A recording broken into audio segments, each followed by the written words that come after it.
कांशीराम की जयंती को पीडीए दिवस के रूप में मनाने की यूपी के पूर्व सीएम और समाजवादी पार्टी प्रमुख की घोषणा के बाद सियासी घमासान तेज हो गया। इस मुद्दे पर बसपा सुप्रीमो मायावती ने सोशल मीडिया पर तीखा जवाब दिया, जिसके बाद प्रदेश की राजनीति में बयानबाजी का दौर शुरू हो गया। बहुजन समाज पार्टी के प्रदेश अध्यक्ष विश्वनाथ पाल ने समाजवादी पार्टी पर निशाना साधते हुए कहा कि जब सपा की सरकार थी तब मान्यवर कांशीराम की जयंती पर घोषित अवकाश को निरस्त कर दिया गया था। इतना ही नहीं, बहन जी द्वारा बनाए गए जिले मान्यवर श्री कांशीराम नगर का नाम भी बदल दिया गया। उन्होंने सवाल उठाया कि जो पार्टी उनके नाम से बने जिले को स्वीकार नहीं कर पाई वह उनकी विचारधारा को कैसे लागू करेगी। बसपा प्रदेश अध्यक्ष ने आरोप लगाया कि कांशीराम जी के नाम पर चल रही कई योजनाओं को भी सपा सरकार में बंद किया गया। उन्होंने सपा के पीडीए पर तंज कसते हुए कहा कि उनके अनुसार पीडीए का मतलब परिवार दल अलायंस है।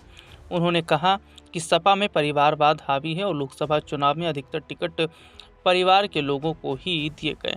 उन्होंने दावा किया कि 2024 के लोकसभा चुनाव में बसपा ने अकेले चुनाव लड़ते हुए भी अंबेडकर नगर, लालगंज, चंदौली और बांदा समेत कई सीटों पर 2 से 2.5 लाख तक वोट हासिल किए। उनका कहना था कि उस समय एक और 38 दलों का एनडीए और दूसरी ओर 28 दलों का इंडिया गठबंधन था, फिर भी बसपा को उल्लेखनीय समर्थन मिला। विश्वनाथ पाल ने यह भी कहा कि बहुजन समाज अब जागरूक हो चुका है और सपा की ड्रामेबाजी में आने वाला नहीं है।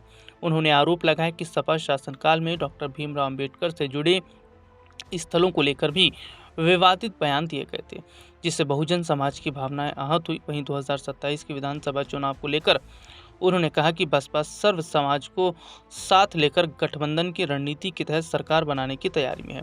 वहीं भाजपा द्वारा अयोध्या में पीडीए समाज से जिलाध्यक्ष चुने जाने के सवाल पर उन्होंने कहा कि सभी दलों को समाज के विभिन्न वर्गों को भागीदारी देनी चाहिए, जिसकी शुरुआत बहुजन समाज पार्टी ने जिसकी जितनी संख्या भारी उसकी उतनी हिस्सेदारी के सिद्धांत के साथ की थी।